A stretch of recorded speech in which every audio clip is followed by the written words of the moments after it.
Swastiastu, Namo Buddhaya, salam kebajikan, salam sejahtera bagi kita semua. Sebelum itu, izinkan saya berpantun terlebih dahulu. Ibu guru membuat mie, kuahnya dicampur teri. Demi terjalin silaturahmi, izinkan saya memperkenalkan diri. Perkenalkan, nama saya Imamatul Uma, nomor NIM 41300238, kelas 2B, jurusan Pendidikan Guru Sekolah Dasar, Fakultas Keguruan dan Ilmu Pendidikan. Di sini saya akan menjelaskan apa yang dimaksud dengan teori humanistik dan contoh penerapannya. Apa sih yang dimaksud dengan teori humanistik itu sendiri? Teori humanistik adalah pendekatan psikologis yang menekankan pada pemahaman dan pengembangan potensi individu serta penerapan nilai-nilai kemanusiaan. Teori ini melihat manusia sebagai makhluk yang unik, memiliki kebebasan dan mampu tumbuh dan berkembang secara pribadi.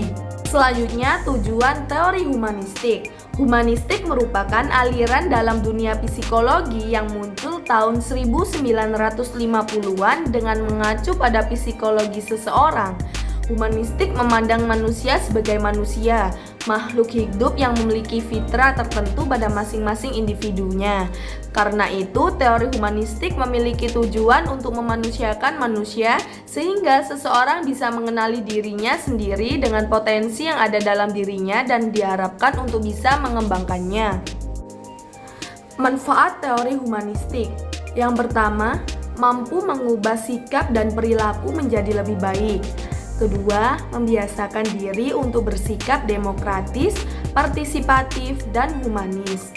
Yang ketiga, menjadikan diri sebagai manusia yang dapat menghargai perbedaan dan kebebasan menyatakan ide atau gagasan maupun pendapat.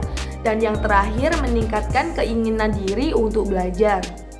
Berikutnya adalah kelebihan teori humanistik. Yang pertama, membantu membentuk kepribadian, perubahan sikap dan hati nurani ke arah yang lebih baik. Teori humanistik ini menekankan pentingnya pengembangan pribadi dan menghargai nilai-nilai manusia yang positif. Dengan pendekatan ini, individu dapat mengalami pertumbuhan pribadi yang positif, mengubah sikap negatif menjadi sikap yang lebih baik, dan mengembangkan kepekaan terhadap nilai-nilai moral dan etika yang lebih tinggi. Selanjutnya, menumbuhkan minat dalam diri seseorang untuk terus belajar. Teori ini menekankan pada motivasi intrinsik dalam belajar dengan menfokuskan pada kebutuhan dan minat individu.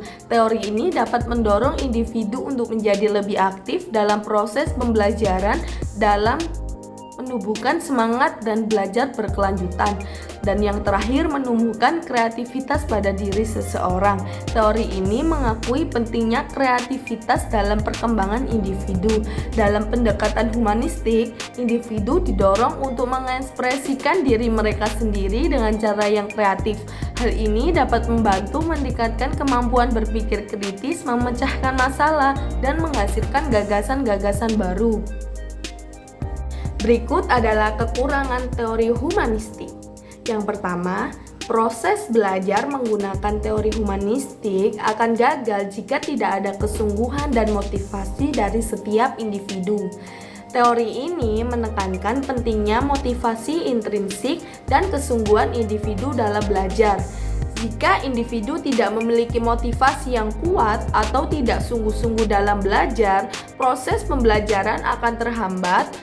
Keterbatasan ini membuat teori ini kurang efektif dalam situasi di mana motivasi individu rendah atau ketertarikan terhadap materi pelajaran yang kurang.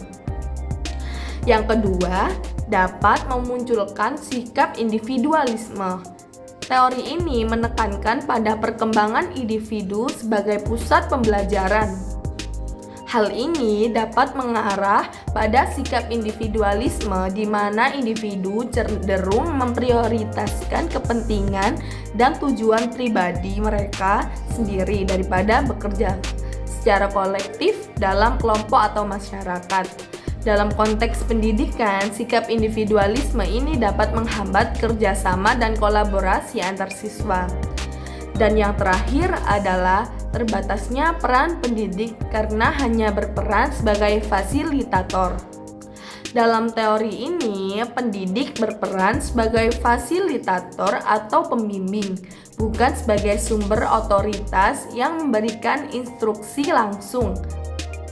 Keterbatasan ini dapat menjadi masalah jika ada kebutuhan untuk memberikan pengetahuan atau keterampilan yang spesifik atau terstruktur secara efisien.